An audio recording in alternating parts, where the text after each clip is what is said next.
All right, everybody. Welcome to the Bessemer and Lake Erie and HO Scale. I'm Ray Brown. Welcome to a layout update for December 5th, 2023. We've got bunches to talk about for this update, but one thing I did have a little bit of request on was just seeing some of my brass run. I don't get my brass out a lot just because the layout under construction, the way it is right now. I prefer this stuff just to kind of stay safely tucked away. But this model here is division point brass. This was a DM and IR model that I had Justin Sobek repaint the boiler on for me, and then I did the lettering and put the TCS decoder in it. It is not perfect for a Bessemer Passenger Pacific, but it is probably the closest model I've seen. I love it. It's kind of a love-hate relationship with it. It's maintenance hungry, but when it runs, it just looks and sounds great.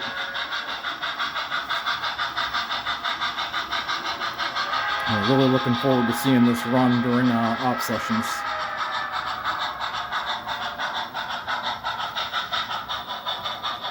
All right, and that brings me back over here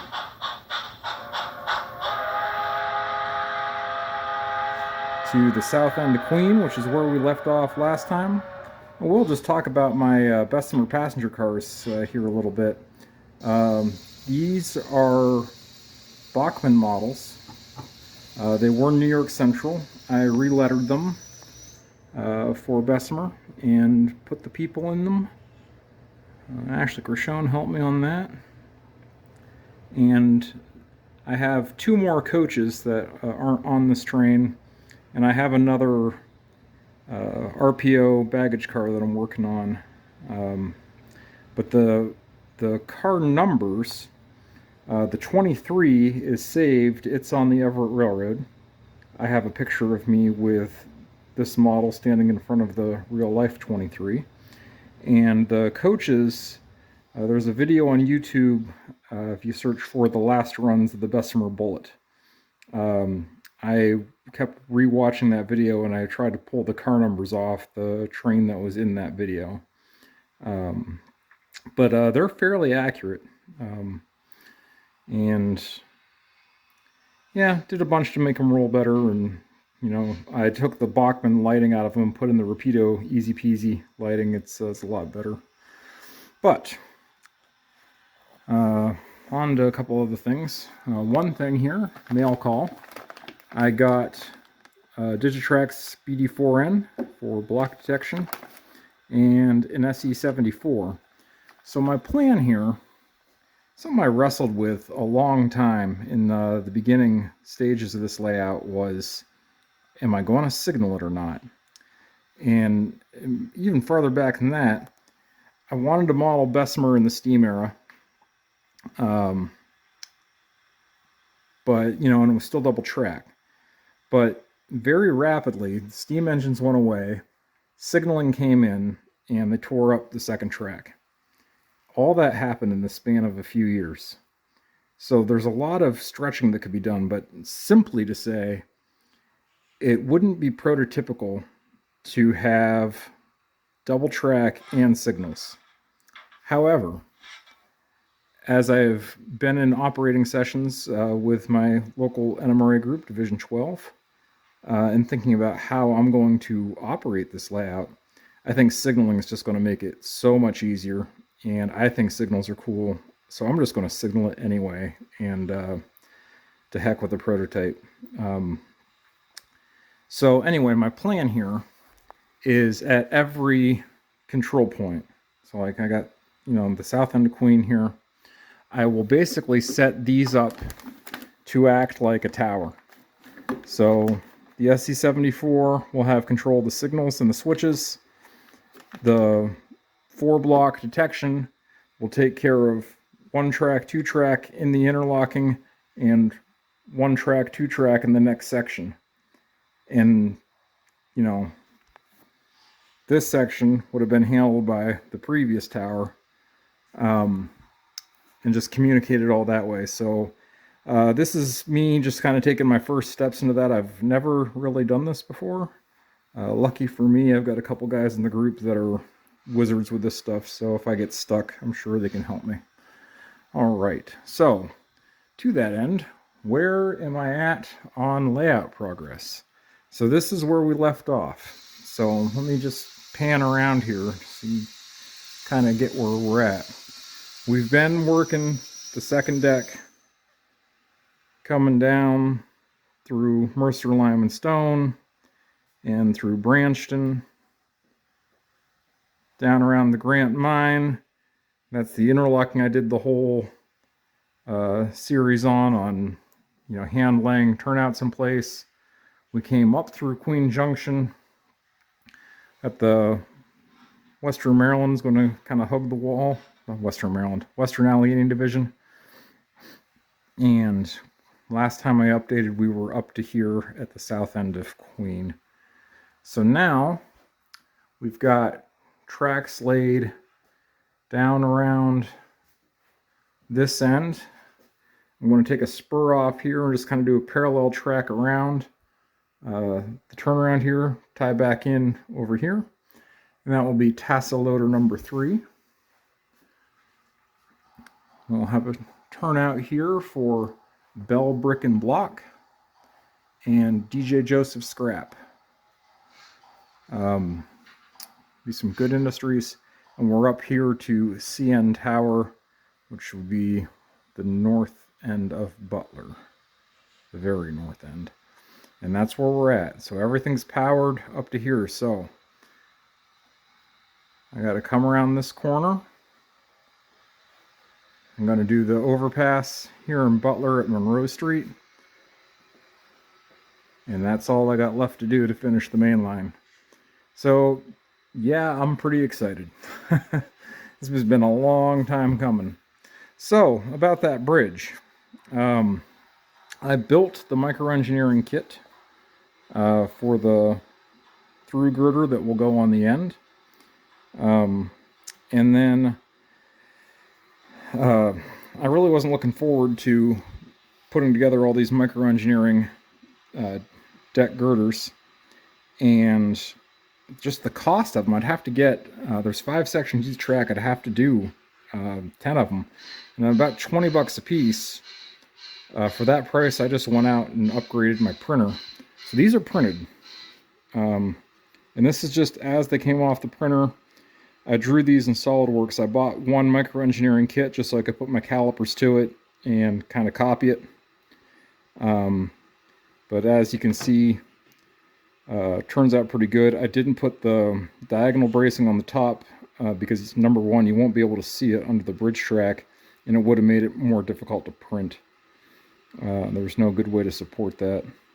So anyway, printed all 10 of these in a little under a day. Turned out really good. This is a DLP printing. Some people will call it SLA or stereolithography. Trust me, you do not have a stereolithography machine at home. It's a laser-based technology. This is a pixel-based technology, but it does use resin to print. So this is all photopolymer, which is something I spent a lot of time doing in my life at GE Power. Along with that, I copied the little white metal bridge shoes. I made the tops and bottoms a little bit more substantial, but yeah, I printed up, I don't know, 100 of those. So we'll start getting that together here in the next couple weeks, and we'll get this track across and have my gold spike. So that'll be exciting. After that, there's a couple junctions I want to go back and rebuild, just because I've learned so much in the last couple of years.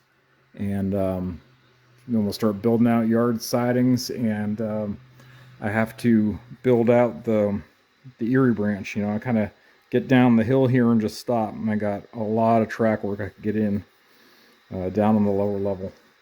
But I'm unlikely to finish this ever before I die, so we're just going to keep having fun building it. I started this project with, like, there's no way I'll ever finish this. So, or I call it a 20-year project. So who knows? Maybe I'll finish it. All right. Last couple things to talk about. My Broadway Limited 280. I've got two of these. This is the 81. This came painted this way. I also have the 154 on the layout. That's been in a couple videos. One where I put the TCS sound in it. But this still had Paragon. It had Paragon 2, and it just really did not like my Digitrack system. It would just go berserk.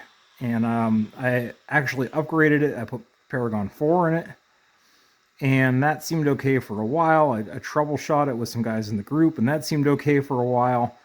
And the only thing I could explain it as, it just always acted like it was possessed. It would take off on its own. The bell would start ringing on its own. Just BLI and Digitrax, there's some weird interaction there. So I gutted it and put TCS in this guy.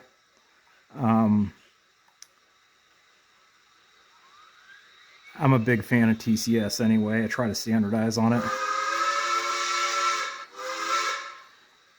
So it now runs better than it ever did. And definitely sounds better than it ever did.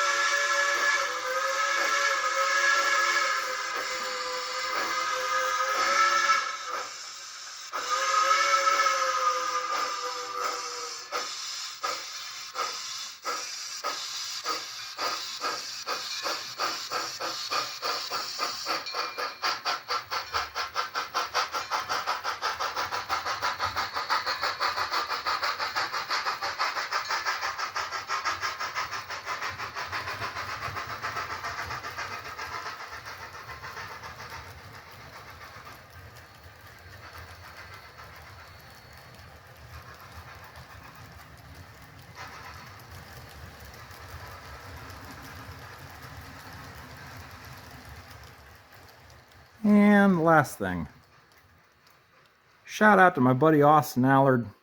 I finally got a car put together to kind of pay tribute to his Allard terminal layout. Union Pacific layout on one level, he's building a BNSF level layout on another level. This guy does some really quality work, and I like to have cars on the layout that mark other layouts that have inspired me over the years. You know, I've got a V&O car, and I've got a Midland Road car. 643 needs to visit the workbench. It's got a short I'm chasing down in it somewhere right now. But I would like to note that if you haven't followed the news, the real 643 finally moved the last pieces of it over to Sugar Creek at the Age of Steam Roundhouse. So that's some big exciting news.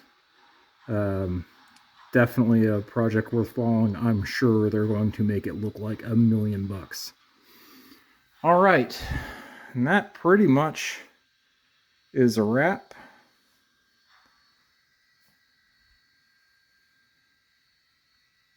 Getting really excited about connecting that little bit of track right there. Probably, I don't know, 8 or 9 feet. So, but you know, we want to do it right and do a good job on the wiring and everything so we don't have any problems. All right. Hope everybody's doing good out there. Starting to settle into winter and the holiday season. And we will see everybody next time here on the HO Scale Bessemer and Lake Erie.